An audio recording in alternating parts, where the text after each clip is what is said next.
예, 한 주간 동안 38년이라는 그 숫자를 생각하면서 하나님께서 지켜주신 것을 생각하면 참 감사하는 마음이 들었습니다.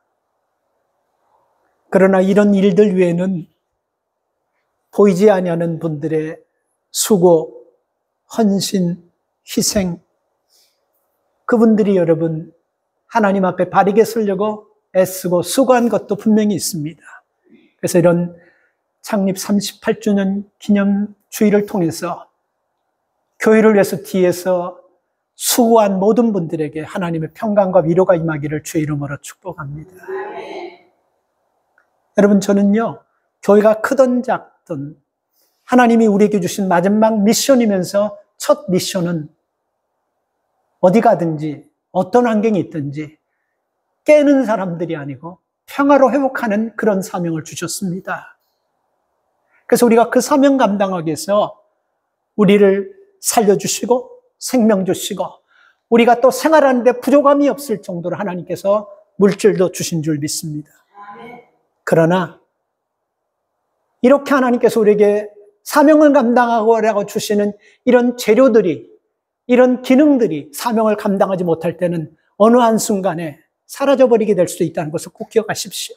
그래서 우리는 시간을 받은 청직이고 그리고 물질을 받은 청직이고 하나님께서 주신 청지기적인 사명을 세상이 어떻든 간에 내 환경이 어떻든 간에 상황이 어떻든 간에 여러분 두려워하지 마시고 최선을 다하시기 바랍니다.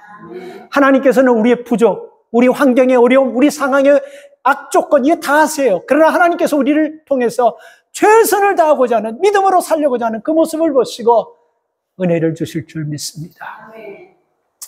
저는 오늘 본문 말씀을 가지고 평화를 만들어가는 교회, 이 주제를 잡고 기도하면서 생각해 보니까 이렇게 작고 부족한 교회가 성도들이 말씀드리면서 무슨 우리가 그런 큰 평화를 만들까 하고 지레 짐작으로 걱정하는 분들이 있을까 두려운데 그렇지 않습니다. 여러분, 우리가요 무슨 세계 나가가지고 무슨 어떤 큰 선교단체 나가가지고 아프리카에 가서 이런 나라에 가서 가난한 사람들 돕고 막 씻어주고 먹여주고 닦아주고 그렇게 해서 우리가 그것만이 세계 평화가 아닙니다.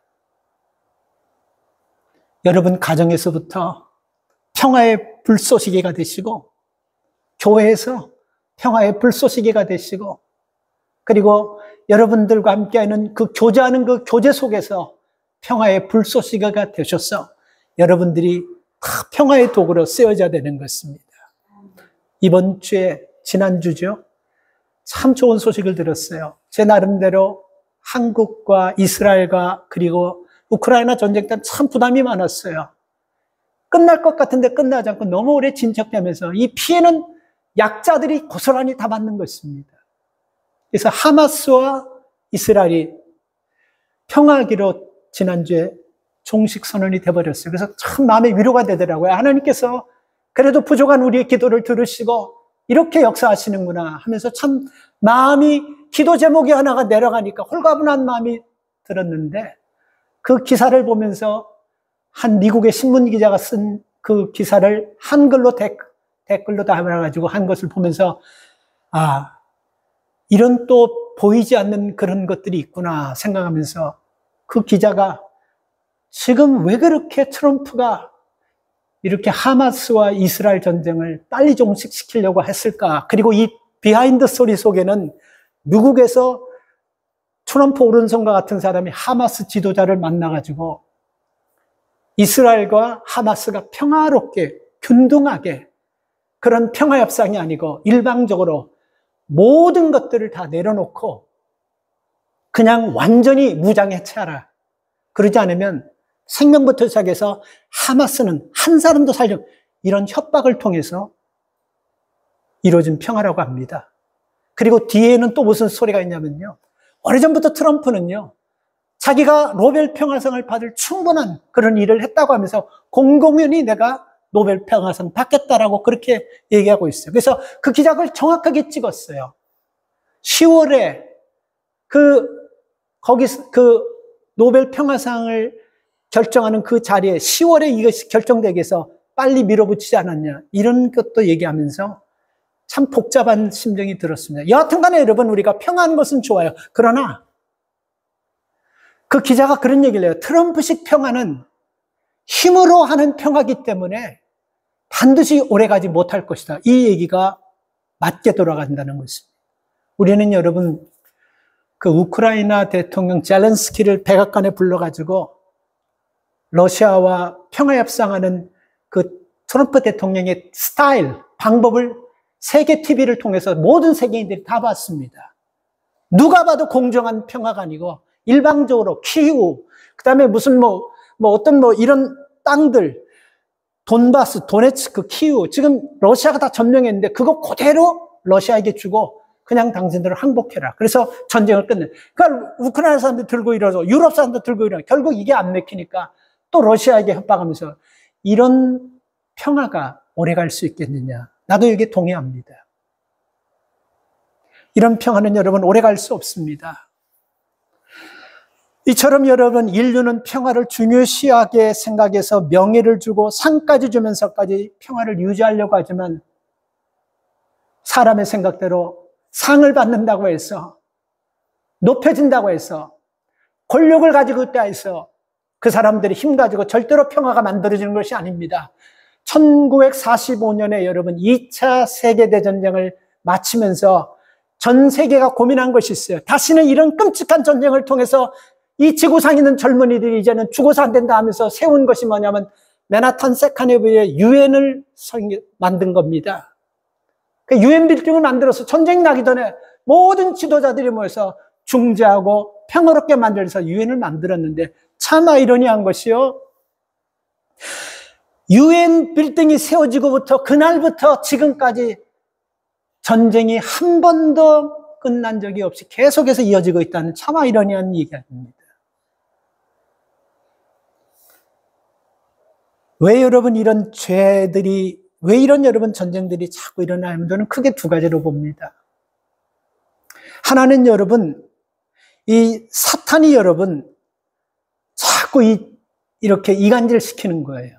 사람과 사람을 이간질 시키고, 그리고 하나님과 인간 사이를 자꾸 맞게 해가지고, 그리고 자신들이 힘과 권력 가지고 더 많은 것을 가지고 더 힘에 의한 평화가 그것이 진짜 평화라고 자기 자신들 착각하면서 이렇게 만들어가고 있다는 것입니다. 그러나 여러분, 우리가 인류 역사를 보면서 그리고 우리가 살아가면서 우리가 본 것이 바로 이것 아니겠습니까? 힘으로 여러분 평화는요 절대로 오래가지 못한다는 것.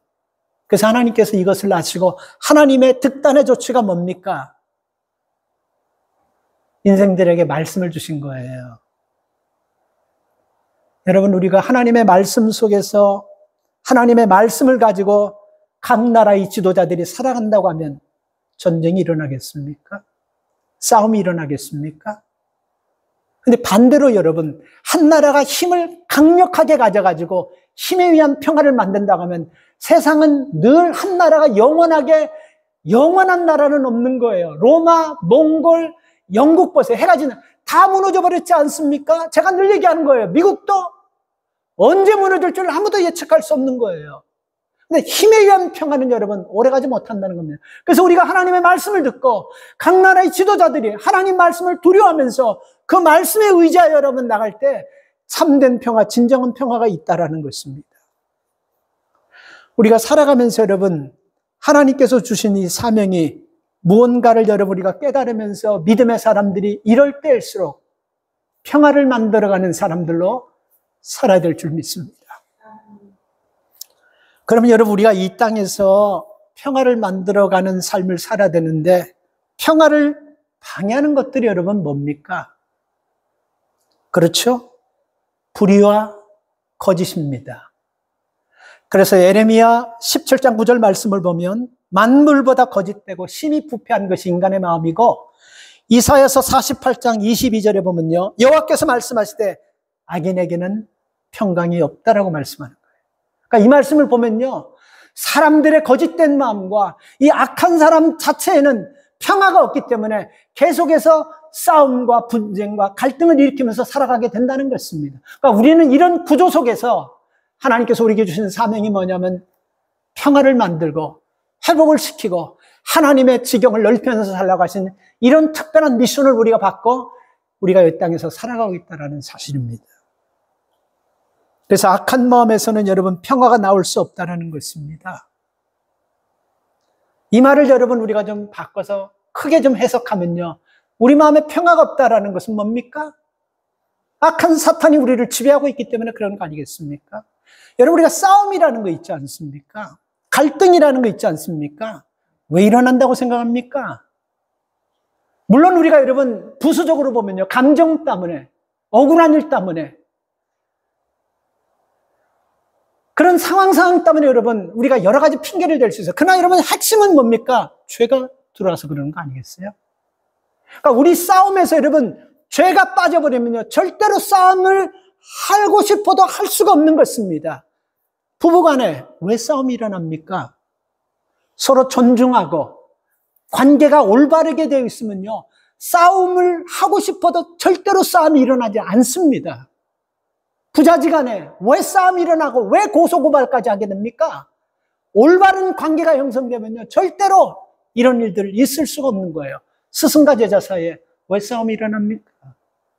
올바른 관계가 되면요, 절대로 싸움이 하고 싶어도 싸움이 일어날 수가 없는 거예요. 그러니까 다시 말하면 여러분, 죄가 들어가게 되면요, 모든 것들이 어긋나고 이간질이 되고 삐뚤어지면서 평화가 깨지고 싸움이 시작된다는 것입니다.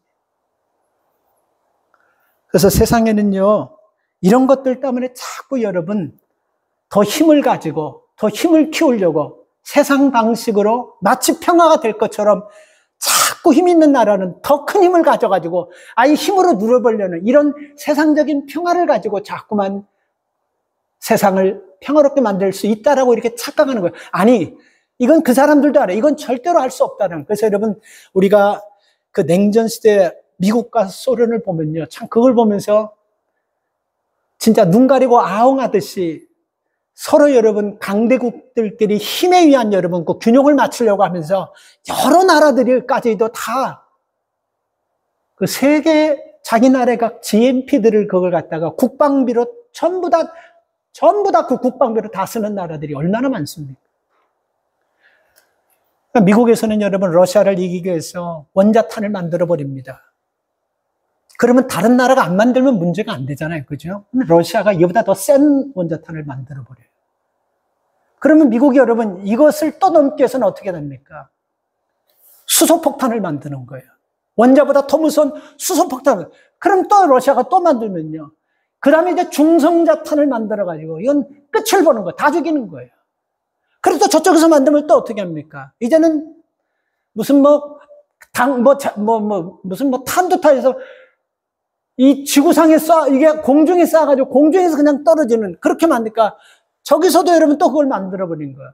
그럼 어떻게 됩니까? 그걸로 끝나지 않습니다. 이제는 우주전쟁이 돼가지고 우주에다가 상대방 나라의 모든 무기들을 다 녹여버릴 수 있는, 지금 그 전자인지 무슨 전파인지 레이저인지 그런 거 지금 하늘의 전쟁들이 지금 이루어지고 있는 거죠. 우리가 모르는 사이에요. 근데 이게 여러분 평화를 보장할 수 있겠습니까? 그래서 제가 여러분 몇 년 전에 지금 우리 지구상에는 각 나라마다 갖고 있는 무기 가지고 이 지구를 몇십 번 여러분 우리는 폭파시킬 수 있는 무기가 있다. 지금은요, 몇백 번을 터뜨리고 남아있는 무기들이 쌓여 있습니다. 이런 것을 여러분 가지고 여러분 우리가 평화를 논한다.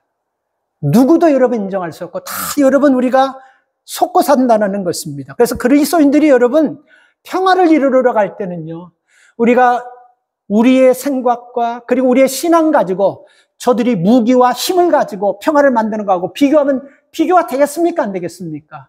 무저항 비폭력과 칼과 창을 들고 우리가 싸우려는 사람하고 무저항 비폭력이 싸움이 되겠습니까? 안 되겠습니까? 아이러니한 것은요, 무저항 비폭력이 항상 이겼다는 거예요. 항상 이겼어요, 여러분. 한 번도 무저항 비폭력이, 처음에는 고통을 받고 핍박을 받지만 반드시 끝은 여러분 무저항 비폭력이 이겼다라는 것입니다. 뭐를 얘기하는 것입니까? 우리가 하나님의 말씀을 가지고 이 땅을 여러분 우리가 섬겨나가면서 하나님의 말씀대로 살아갈 때 물이 바다를 덮은 같이 하나님의 말씀이 우리의 온 심령들을 덮고 지도자들과 모든 위정자들을 덮을 때 그때 비로소 하나님의 진정한 평안이 온다라는 것입니다. 우리가 평화라는 것이 여러분 무엇인지 오늘 우리는 본문을 통해서 여러분 짧지만 중요한 말씀을 주고 있습니다. 화평케 하는 자가 복이 있나니 그들이 하나님의 아들이라 일컬음을 받을 것이며, 이게 원뜻을 보면요 에이론의 포이노스 이 뜻입니다. 이 에이론의 포이노스라는 그 뜻은 뭐냐면 영어 성경에서 보면요 피스메이커예요. 평화를 만들어가는 사람이라는 거예요. 평화를 만들어가는 사람. 여러분 우리는요 그냥 기도하고 그냥 앉아서 우리가 평화 살롬 한다고 해서 평화가 절대로 오는 것이 아닙니다. 우리가 희생하면서 하나님의 말씀을 붙잡고 우리가 살아가면서 대가를 치르면서 하나님 우리에게 주신 그 평화를 만들기 위해서 우리가 우리 있는 자리에서부터 최선을 다하면서 평화를 이루기 위해서 살아가야 된다는 것입니다. 아이러니하게도 평화를 가장 많이 하는 나라가 지구상에 어떤 나라입니까? 이스라엘입니다. 평화가 샬롬이잖아요. 계속 입에 여러분 그들은 인사할 때마다 살롬한데 그 살롬해서 평화 전쟁이 끝나는 것도 아니고 평화가 끝나는 것도 아니에요. 이스라엘 백성들이 하나님께서 주신 약속의 말씀을 붙잡고 그 말씀대로 살아갈 때 사람에 의해서 그 전쟁을 여러분 막아주는 것이 아니고 하나님께서 2000년 전에 4000년 전에 이스라엘 백성들 그들이 가나안 땅에 들어갈 때 하나님은 already 아시고 말씀하신 십년계 말씀이 뭡니까? 너희가 이 말씀대로 행하고 지켜 행할 때 너희가 너 민족을 지키고 그 민족이 복을 받을 것이고 너희 민족이 세계 모든 민족보다 뛰어나게 할 거야. 이거 하나님의 약속의 말씀이에요. 십년계에 주신 말씀이에요. 근데 이 말씀을 놓고 이스라엘이 힘을 가지고 상대를 누르려고 할 때는요. 보세요. 계속해서 평화하지만 한 번도 여러분 그 땅은 잔잔한 적이 없어요. 그래서 저는 많은 학자들이 여러분 그 요한계시록에 나가는 제3차 전쟁은 아마겟돈에서 난다는 거 굉장히 설득력 있고 가능성 있는 거예요. 지금 중동이라는 아마겟돈에서 이스라엘과 여러분 팔레스타인 그 아마겟돈 지역에서 세상에 여러분 3차 전쟁이 일어날 수 있는 불씨가 모든 사람들이 다 인정하는 것입니다. 그래서 여러분 우리는 하루속히 우리도 여러분 평화를 하나님께서 말씀하시는 평화가 무엇인지 깨닫고 그리고 하나님의 약속에 받은 이스라엘 백성들이 하나님 말씀으로 돌아오도록 우리가 기도할 때 아까 말씀드렸죠? 무저항, 비폭력주의가 칼과 창을 가진 자보다 이길 수 있다는 것을 믿으십니까? 왜냐하면 하나님께서 함께 하시기 때문인 줄 믿습니다. 그래서 우리는 여러분 하나님의 말씀을 통해서 하나님을 우리가 경험할 수 있는 것이고 그 말씀을 통해서 여러분 우리에게 주어진 그 사명, 그 말씀대로 살아갈 때 이게 말씀과 무슨 관계가 있을까? 우리가 여러분 가정에 어떤 문제가 생기고 개인적으로 어떤 문제가 생길 때 하나님께서 내게 주시는 말씀이라고 들을 때 객관적으로 딱 보면요. 지금 이 말씀하고 내 경제 문제가 무슨 관계가 있을까? 지금 이 말씀하고 우리 가정에 지금 우리가 아픈 사람하고 무슨 관계가 있을까? 이 말씀 가지고 이 지금 자녀하고 무슨 관계? 우리가 이렇게 생각하지만요. 아니에요. 하나님의 말씀은요. 우리 삶 속에 정확하게 여러분 들어가서 그 말씀이 우리가 생각지 않는 능력과 역사가 기적을 이루게 될 줄 믿습니다. 이게 하나님 말씀의 신비고 이게 하나님 말씀의 능력이라는 것입니다. 그래서 여러분 하나님의 말씀을 가지고 그 말씀대로 여러분들이 있는 가정에서부터 그 평화의 군부를 자꾸 떼면서 여러분 가정이 평안하면 주변이 평안하고 주변이 평안하면 그 여러분 속한 가정에 있는 자녀들이 어디를 가든지 피스메이커로 사용될 줄 믿습니다. 1960년대에 파푸아뉴기니아에서 그 파푸아뉴기니아 섬 부족들에게 복음을 전한 리차드슨 선교사님이라는 분이 계세요.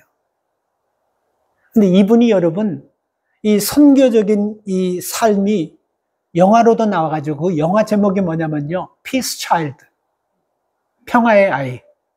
영화로도 나왔습니다. 이 리차드슨 선교사님이 파푸아뉴기니에 가서 사역을 하는데 이 파푸아뉴기니아 원주민들이 보통 혈기가 아주 굉장히 혈기가 막 다혈질적인 민족들이에요. 그래서 자기들이 조금만 문제가 생기면 동족들끼리 막 싸우는데 아주 끝을 보려고 합니다.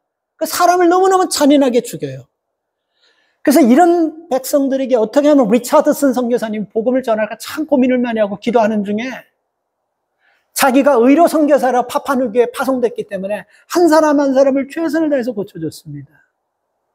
그런 것 가지고 절대로 감동받지 않는 거예요.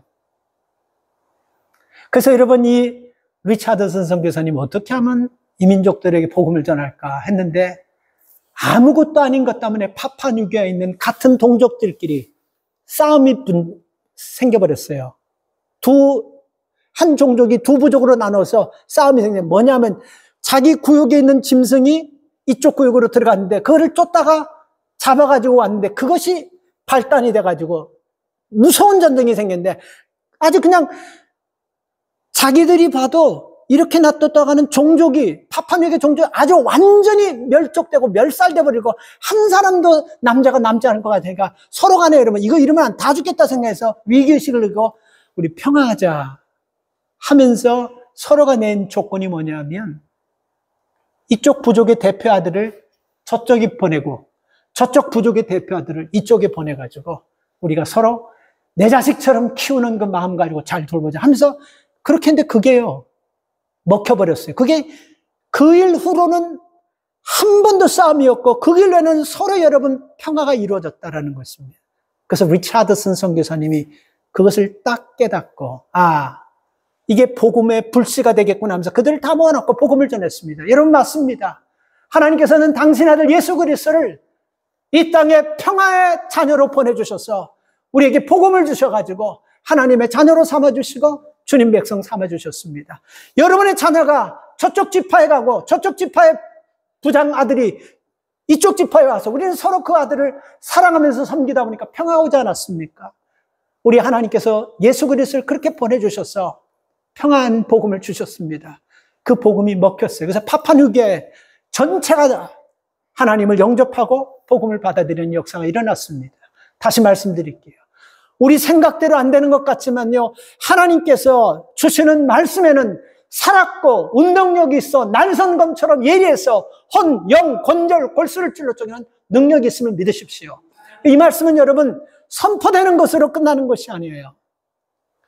반드시 하나님의 때에 열매를 맺고 그리고 우리가 기쁨으로 결실하게 된다는 사명을 꼭 기억하시기 바랍니다. 그래서 우리가 여러분 하나님의 평화하는 자로 살기 위해서는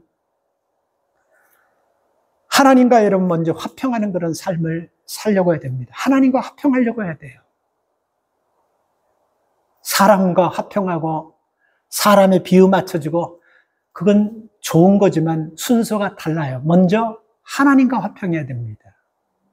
우리가 하나님과 화평할 때 사람과 화평하는 여러분 그런 힘도 에너지도 은혜도 하나님과 화평할 때 하나님께서 주시는 것입니다. 그래서 에베소서 6장 15절에 보면 평안의 복음에 예비한 신을 신어라. 복음의 신을 신고 그들과 교제하라는 것입니다. 복음을 가지고 그들과 교제하라는 거예요. 그래서 복음을 가지고 우리가 교제할 때는요, 우리가 복음이 아닌 것에서는 당당하게 얘기할 수 있는 그런 믿음이 생깁니다. 그러니까 지금 언페어한 데서 이런 여러분 힘을 가지고 강압적으로 눌러서 평화를 만드는 것에서 너무 이 사람이 힘이 있어 보니까 이게 맞지 않아도 아무도 입 다물고 뻥끗하지 못하는 거예요. 그런데 여러분 참 놀라운 일이 생겼어요. 지금부터 2년 전인데요. 2024년 독일의 칼루스허라는 곳에서 세계 120여 개 종교 지도자들이 모여가지고 WCC 총회가 열렸어요. 그러니까 세계 모든 교회 종교 지도자들은 다 모였습니다. 그때 여러분 독일 대통령인 슈타인마이어가 세계 지도자들이 다 모인 곳에서 이런 얘기를 했어요. 푸틴의 침략 전쟁을 변호해준 러시아 정교의 대표들을 향해서 그리스도의 평화의 복음을 모독한 죄를 당신들은 회개해야 됩니다 하고 딱 그러니까 그 자리에 참석했던 여러분, 러시아 대표로 참석했던 사람들이 다 빠져나가 버리고 또 러시아로 다 돌아가 버렸어요. 그럼에도 불구하고 당당하게 그 독일 대통령이 아주 정확하게 분석했습니다. 이거는 힘 있는 나라가 침략해서 이렇게 많은 사람들을 죽였기 때문에, 그리고 그것이 정교회가 막아야 되고 러시아에 있는 모든 기독교인들이 이거 잘못됐다고 얘기했는데 다 푸틴 편 들어주면서 우리가 이길 거라고 이거 잘못했습니다. 이거 회개해야 됩니다. 그래서 여러분 독일 총리가 그렇게 얘기했어요. 그러니까 기분 나쁘니까 러시아 대표들이 그냥 그 자리에서 나와서 떠나버렸다고 합니다.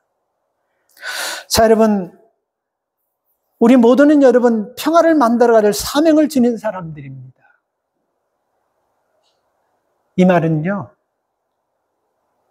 내가 있는 곳에서 불화가 생기고 내가 있는 곳에서 평안의 그 모습이 깨진다고 하냐면요, 이거는 다른 사람 책임이 아니고 예수를 만나고 믿고 구원받은, 그리고 우리에게 사명을 주신 그 성도가 제 역할을 감당하지 못했기 때문에 생긴 그 이름을 우리가 믿고 알고 철저하게 얘기하면서 평화의 도구로 끝까지 우리가 써야 된다는 것입니다.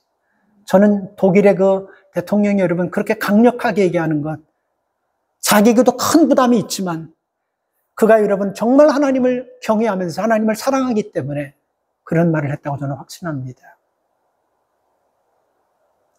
이에 반대로 참 아이러니한 일들이 얼마나 많이 생기냐면요, 이게 진짜 가능할까 할 정도로 그런 종교 지도자들이 웃은 일을 참 많이 해요. 러시아 정교회들 뿐만 아니고 1914년 1차 세계대전이 일어났을 때 영국은 다수가 여러분 성공회였었습니다. 근데 영국 다수 성공회 교인들이 영국 군인들과 영국을 놓고 어떻게 기도했냐면요, 독일 사람을 가서 많이 죽이고 영국 사람들이 승리해서 살아오게 해주십시오, 이렇게 기도했어요. 얼마나 우습습니까? 이건 맞지 않는 거예요. 더 웃기는 거는 독일이 여러분 2차 대전을 일으켰는데 독일은 대부분이 루터란 처치, 루터교입니다. 굉장히 전통인 거예요. 왜 우리가 루터교냐면요, 우리가 종교개혁을 여러분 루터가 일으켰습니다. 그래서 개신교가 나온 거예요. 그러니까 굉장히 전통력 있고 강력한 파워 있는 그 독일에서는 루터교가 파워가 있어요. 근데 그 모든 사제들과 그 사람들이 뭐라고 기도했는지 아세요? 독일이 가가지고 영국군을 많이 죽이고 독일 사람 다치지 않고 승리하게 이렇게 기도하고, 이게 얼마나 아이러니한 겁니까? 이게 얼마나 웃기는 겁니까? 여러분, 우리가 하나님의 말씀에서 벗어나면요, 우리가 하나님의 뜻이 분명히 무언지를 여러분 깨닫지 못하고 우리가 이런 모습으로 여러분 살아가겠나요? 그래서 종교인들이요, 기도하는 사람들이, 믿음의 사람들이 당당하게 이거는 아닙니다, 이건 잘못됐습니다, 그렇게 얘기할 수 있어야 돼요. 내 힘으로 못해요. 우리가 영국에 보면요, 퀘이커 교도라는 교단이 있어요. 뭐 이런 배경은 여러분 시간이 없어서 못하지만요, 이 퀘이커 교도가 어떤 사람, 바로 그런 사람들이에요. 계속해서 이 나라가 무기를 만들어서 힘을 가지고 막 억압하면서 평화를 만들려고 하고, 퀘이커 교도의 교인들이 아무도 뻥끗하고 입 다물고 있는데 퀘이커 교도들이 일어나서 이렇게 고백했어요. 칼을 쓰는 자는 칼로 망할 것이고 눈을 눈으로 대하고 이를 이로 대하는 사람은 반드시 망할 겁니다. 그 방법으로는 평화할 수가 없습니다. 우리 하나님의 말씀 가지고 원수까지도 사랑하고 용서하는 이 하나님 말씀 가지고 나아갈 때 평화가 이루어질 줄 퀘이커 교도들이 외친 거예요. 아무도 입 다물고 있었을 때. 우리가 믿음이 들어가면요, 우리가 이런 사람이, 그래서 여러분 우리가 평화하기를 원한다면 먼저 하나님과 평화해야 됩니다. 그리고 또 하나는 여러분, 우리가 평화를 중재하는 사람이 되어야 돼요. 왜 여러분 분열과 싸움이 계속해서 일어납니까? 선과 악을 구별하지 못해서가 아니에요. 이걸 즐기는 인생들이 있다라는 거예요. 이간질 시켜가지고 싸움 나가지고 판을 크게 만들어가지고 자꾸만 불화하는 것을 보면서 우리 속담에 이런 얘기 하지 않습니까? 싸움 구경처럼 재밌는 게 어딨냐고. 얼마나 이게 여러분 악하고 무서운 얘기입니까? 자꾸만 여러분 판을 줄여가지고 회복하고 평화롭게 만드는 것이 아니고 자꾸만 판을 키우는 거예요. 이간질 시키고 없는 말까지 만들고 거기다 내 생각까지 붙여가지고 자꾸만 깨려고 하는 이 세력들이 여러분 평화를 깨는 것입니다. 그래서 우리는 그런 세력들이 아니고 평화를 중재시키는 그런 믿음의 사람들이 되어야 되는 것입니다. 그러기 위해서는 어떻게 됩니까? 서로가 서로를 존중해주고, 외모로 볼 때는, 우리 눈으로 볼 때는 허물도 있고 부족한 것도 있고 인격적으로도 모자라고 참 심란한 사람들이 보일지라도 여러분 이거 아셔야 돼요. 그들 속에 예수님의 형상이 있다는 거, 그거 아셔야 돼요. 함부로 해서는 안 돼요. 예수님께서 12제자들 부르셨을 때 다 하잘 것 없는 사람들입니다. 전부 다 여러분 뭘 하나 자랑할 만도 없어요. 그러나 예수님께서 왜 그들을 부르셨겠습니까? 그리고 그들을 불렀을 때는 누가복음에 보면요, 밤새 기도하시고 제자들을 부르셨다 이렇게 말씀하고 있습니다. 그리고 예수님 십자가 못 박혀서 돌아갔을 때 하나같이 다 저주하고 부인하고 다 도망가 버렸어요. 그럼 판을 갈아버려야 되는데 예수님께서 부활하셔서 그들에게 찾아가셨어. 뭐라고 말씀하셨습니까? 평안이 너희와 함께 할 것이다. 이렇게 말씀하셨어요. 그들에게 여러분, 그들 마음속에 그리스도의 형상이 있음을 보시고 그들을 부르신 것입니다. 오늘 여러분 우리가 서로 간에 우리가 어떤 사명을 가진 자라는 것을 잃어버리지 않기를 바랍니다. 우리는 우리끼리 이간질하고 싸움해가지고 즐기면서 남을 아픔 주고 상처 주고 우리 그렇게 해서는 안 됩니다. 중세에 여러분 아주 유명한 수도원이 하나 있었는데요. 참 많은 젊은 사람들이 모여가지고 거기서 찬양하는 소리, 기도하는 소리 끊이지 않았어요. 그리고 서로 섬겨주며 사랑하면서 존중해주는 그런 수도원이었는데 어느 날 갑자기 그 수도원에 이상한 기류가 흐르기 시작합니다.